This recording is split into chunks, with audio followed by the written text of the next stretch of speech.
লগ্নি সংস্থা নিয়ন্ত্রক বিলে কেন্দ্রের অনুমোদনের পথে বাদ সাধল সেই রেট্রোস্পেক্টিভ এফেক্ট বা পূর্ব প্রয়োগ।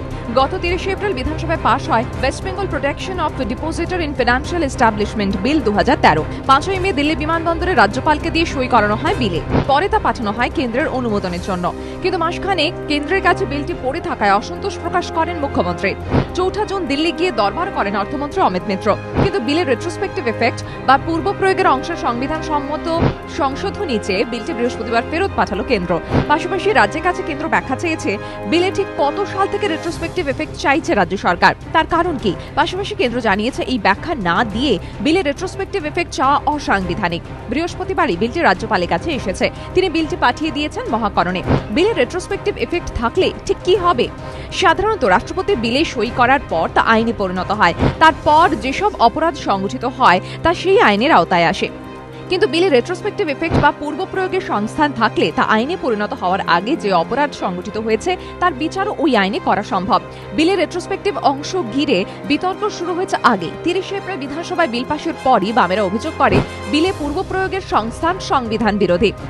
আর যে সারদা কাণ্ড ঘিরে এত বিতর্ক, বিলে পূর্ব প্রয়োগের সংস্থান থাকলেই নতুন আইনের আওতায় সেই সারদা কাণ্ড আসবে না বলেও মন্তব্য করেন হাসিব আব্দুল হালিম ও সোমনাথ চট্টোপাধ্যায়। কোনো যেটা আজকে বেআইনি নয় বা আজকে যেটা কাকে বলে অফেন্স নয় বা ক্রাইম নয়, তাকে পুরনো দিন থেকে করা যায় না। ডিমিং প্রভিশনের পেছনের দিকে করে দেওয়া যায় না। ইংরেজিতে বলে you can't create an offence from a back date retrospectively. তো যেটা আজকে বেআইনি নয়, পুরনোকে তাকে পেছনের দিক থেকে বেআইনি করা যায় না। এটা সিম্পল। নতুন আইনে পুরনো অফেন্সে শাস্তি দেওয়া যায় না। আমি আজকে আইন করলাম আর 10 বছর আগেকার অপরাধের শাস্তি হবে, এটা হয় না, করা যায় না। খুব কঠিন লাগু করা। এক্ষেত্রে রেট্রোস্পেক্টিভ হবে না। মহাকরণ সূত্রের খবর, অর্থ ও আইন দপ্তরের কর্তারা বিলটি খতিয়ে দেখে সংশোধন করবেন।